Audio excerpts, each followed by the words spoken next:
ብዙ ማህበረሰብ ትኩረት የማይሰጠው ነቢያችን አለይሂ ሰላም ለአንድ ሰው ይሻለዋል አሉ። ምን ሰላተል ዐስርን ከሚያመልጠው ቤትህ፣ ንብረትህ፣ ልጆችህ የኔ የምትለው ሁሉ በእሳት ወደመ ተብሎ መርዶ ቢነገረው ይሻለዋል ሰላተል ዐስር ከሚያመልጠው አሉ። ሱብሓነላህ። ናም ሰላተል ዐስርን ተጠባበቁ አለ አላህ። ወቁሙ ሊላሂ ቃኒቲን፣ ወለም ዘለም የለም ቁሙ ታዛዦች ሆናችሁ። ፈኢን ኺፍቱም ከፈራችሁ፣ ጠላት ፊት ለፊት ያለው ጠላት ስንሰግድ መጥቶ ይወረናል፣ በሰይፍ ይጨርሰናል እሚል ህሳቤ ከተፈጠረስ ሰላተል ኸውፍ የሚባል ያሰጋገድ ዘዬ አለ። ከነዛ መካከል አንዱ ፈሪጃለን አው ሩክባን፣ በእግራችሁ እየተሯሯጣችሁም ቢሆን አለ አላህ።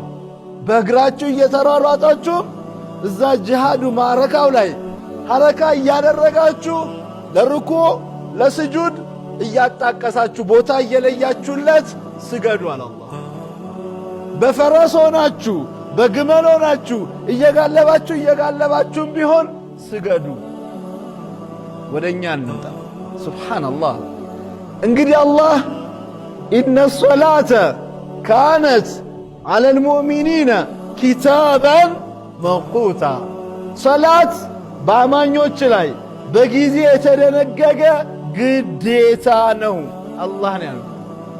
ቁርአን ላይ ፊ ሱረት ኒሳ ምን አለ አላህ?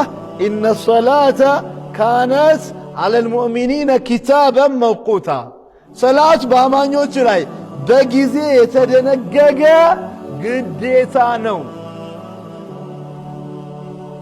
ስንቶቻችንን ዛሬ በሰላት እምንቀልድ፣ ሰላት ኢምንት ተራ ነገር አድርገን የምናየው ከራሴ ጀምሮ። ግን ሰላት እንደዛ ተራ ነገር አይደለም። ሰላት ከባድ ነገር ነው። ሰላት ትልቅ ነገር ነው። ነገ አላህ ስብሓንሁ ወተዓላን ዱንያ ላይ ሳይሰግዱ የተገናኙ ሰዎች ፈኢዛ ቂለ ለሁም ይርከዑ ላ ይርከዑን። የቅያም ቀን አላህ ለባሪዎቹ እስኪ ርኩዕ አድርጉልኝ ብሎ ሲያዝ ዱንያ ላይ ይሰግዱ የነበሩ ሰዎች ለአላህ ርኩዕ ሲያረጉ ዱንያ ላይ የማይሰግዱ የነበሩ ሰዎች ተገትረው ይቀራሉ አሉ ነቢያችን አለይሂ ሰላም። አላህ ይጠብቀን።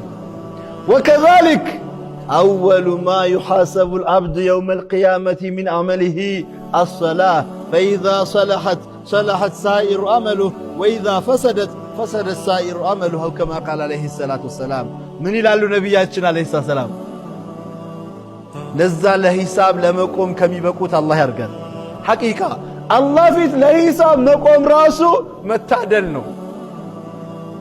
ሂሳቡን ደግሞ በብቃት ከሚወጡ ባሪዎቹ አላህ ያድርገን። ታዲያ አባቶቼ፣ ወንድሞቼ አላህ ፊት ለመቆም አላህ ፊት ቆሞ ለሂሳብ ለመቆም መታደል በራሱ መታደል ነው። አላህ ምን አለ መሰላችሁ? ኢነ ለዚነ ቁል ሀል ኑነቢኡኩም ቢልአኽሰሪነ አዕማላ አለዚነ ضل سعيهم في الحياة الدنيا وهم يحسبون أنهم يحسنون صنعا أولئك الذين كفروا بآيات ربهم ولقائه فحبطت أعمالهم فلا نقيم لهم يوم القيامة وزنا. ميزان ما يقوم الله سوچ አሉ አለ አላህ። ልንገራችሁን በላቸው ስራቸው ስለተበላሸባቸው ሰዎች እነሱ ያስባሉ ስራንም ያሳምሩ መስሏቸው ይተጋሉ፣ ይለፋሉ፣ ይጥራሉ፣ ግን በአላህ አላመኑም። በመላእክተኛው አለይሂ ሰላም አላመኑም። የመላእክተኛውን ሱና አልተከተሉም። ተግባራቸውን የሚፈጽሙት በልብ ወለድ፣ በዝምንባሌ፣ በፍላጎት፣ በስሜት እንጂ ከነቢዩ ሙሐመድ ሰለላሁ ዐለይሂ ወሰለም ስራ ጋር ሙዋፈቃ ያለው ስራ አልነበረምና የሚሰሩት። ለእነዚህ ሰዎች የቅያም ቀን ሚዛን አናቆምም አለ አላህ። ሱብሓነላህ፣ አደጋ ነው። አላህ ይጠብቀን። ታዲያ ሚዛን ከአላህ ጋር ሂሳብ ለመስራት እድል አግኝቶ ኢስላሙ ተስተካክሎለት እስልምናው ተቀባይነት ያለው እስልምና የሆነለት ሰው አላህ ፊት ይቆማል። አላህ ከነሱ ያርገን።